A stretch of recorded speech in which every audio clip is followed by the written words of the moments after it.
Fairly recently, there's been talk of a new trend of a rise in self-employment. So I brought up 3 articles talking about the recent increase in self-employment and why it may continue to increase in the future, and I'm going to read them. So the first article is from Forbes. New study, why self-employment keeps accelerating.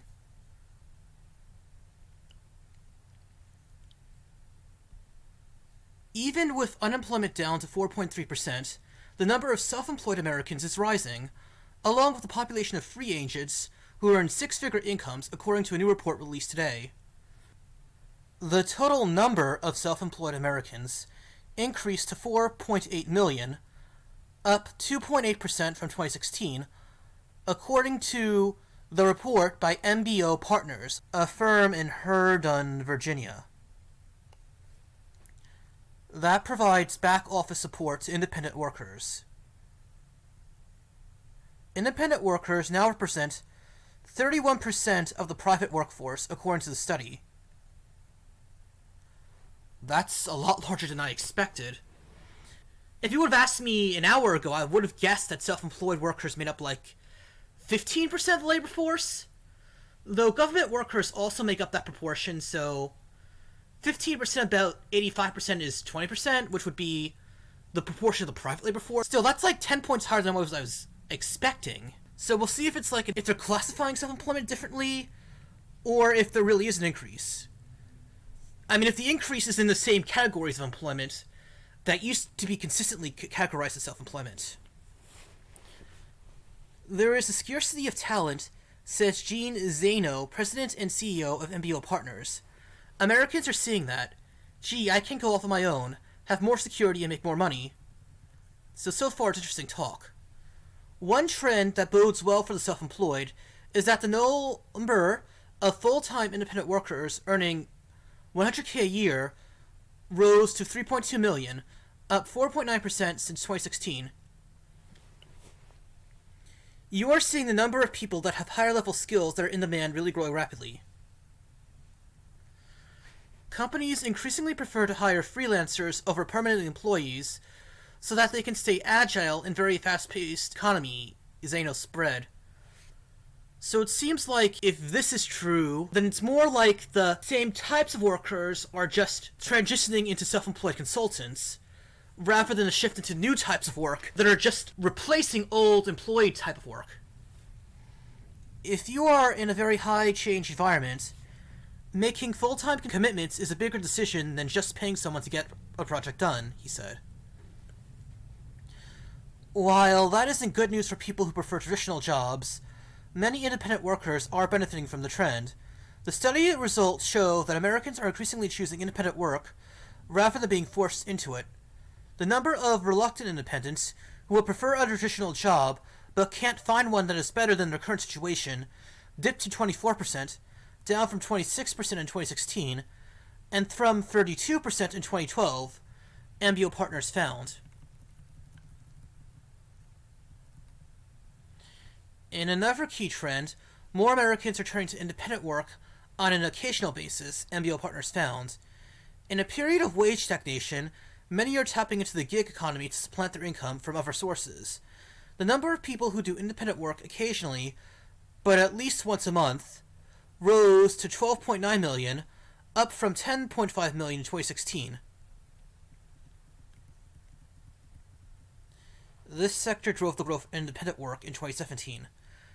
80% of these people are supplementing a full-time job, says Zaino.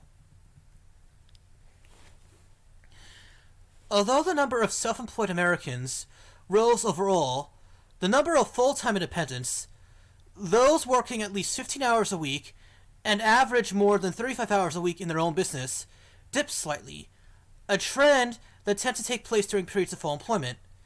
MBO Partners found the number of full-time independents fell 4.1% to 6.2 million.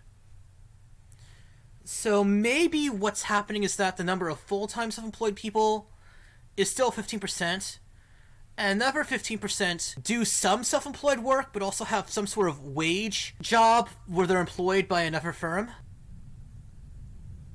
The survey conducted by Emergent Research and Rockbridge Associates in March included just over 3,000 U.S. residents aged 21 and up. Among the respondents, 38% are ages 21 to 37, 27% are ages 38 to 52, and 35% are ages 53 and up. Men made up 53% of the sample. 41% have a bachelor's degree or higher. The average income of full-time independents was $65,000 per year. Millennials averaged $43,000 in annual income compared to $77,000 for older peers. The top reason for choosing independent work, according to respondents, were to be my own boss, 77%, and flexibility, 74%. Among all independent workers, 77% say they are happier working on their own than in a traditional job. And 64% said independent work is better for their health. They have time to work out, says Zeno. They can work in the morning and then go off for a jog in the afternoon. They can eat better. They're not stressed out with traffic and going back and forth.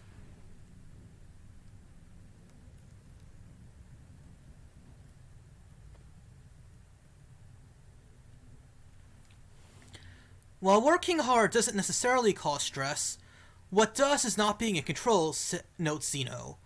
One of the main triggers of becoming an independent worker is to have control, he says. You are in control of where you want to work, when you want to work, whom you want to work with. That reduces stress, which has a big impact on your health. When you're part of a large institution doing traditional work, you're not in control. I think the health aspect of independent work should be talked about more. I guess this goes back to the old Marxist adage that wage employment leads to alienation.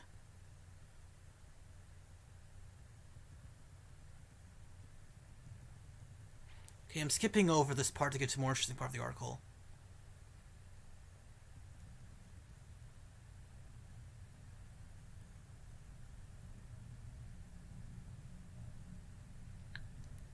Given labor market trends, Americans who do have some tolerance for risk may find that their opportunities to stay relevant to the economy are better than for people who only thrive within the structure of a traditional job. MBO Partners predicts that by 2022, the total number of independent workers in the U.S.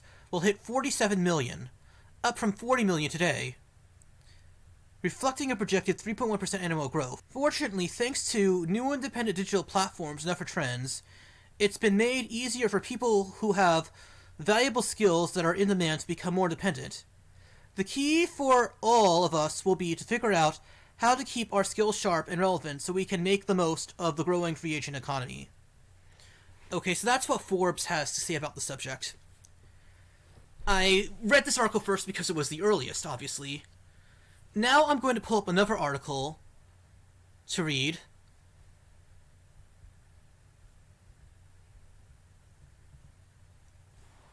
From AARP. The last article was more about employee surveys and demographics. I'm hoping this article will be more about the economic trends, though I'm not sure. We'll have to see what the article says. So, new study says number of self-employed is set to explode.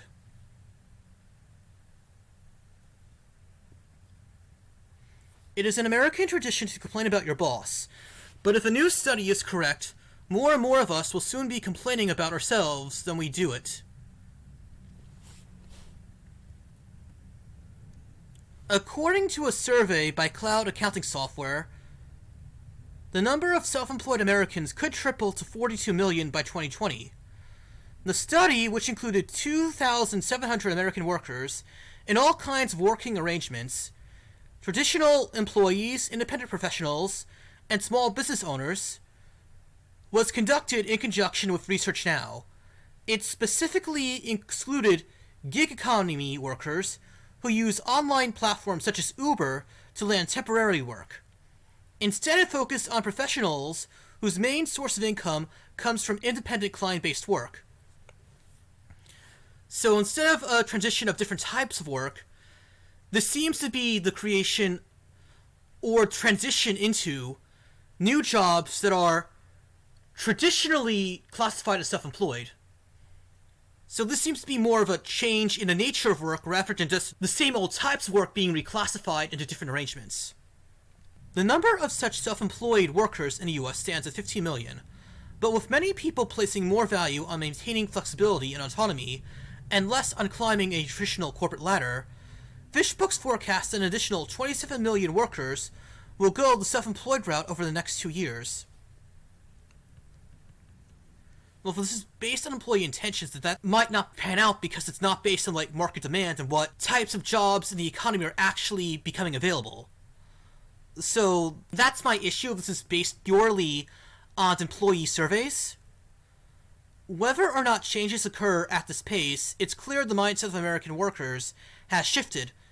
FreshBooks CEO Mike McDermott said in a news release, "Millennials are driving the shift.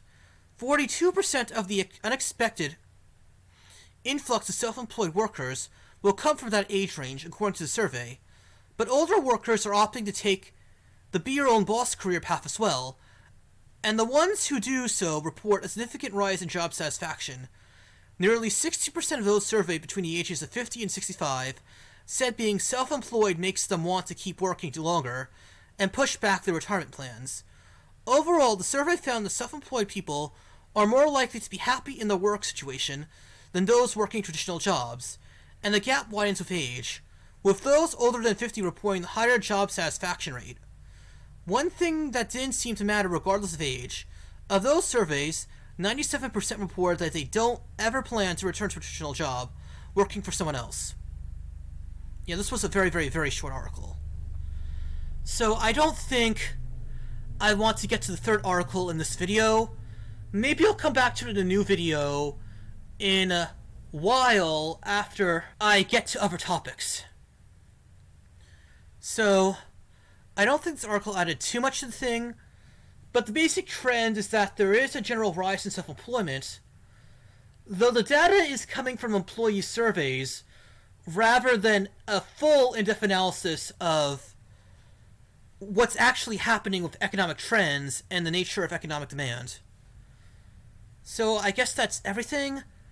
If you like this video, please like the video, leave your thoughts in the comments, share this video with anyone you can think of who might like it, subscribe to my channel, hit the notification bell.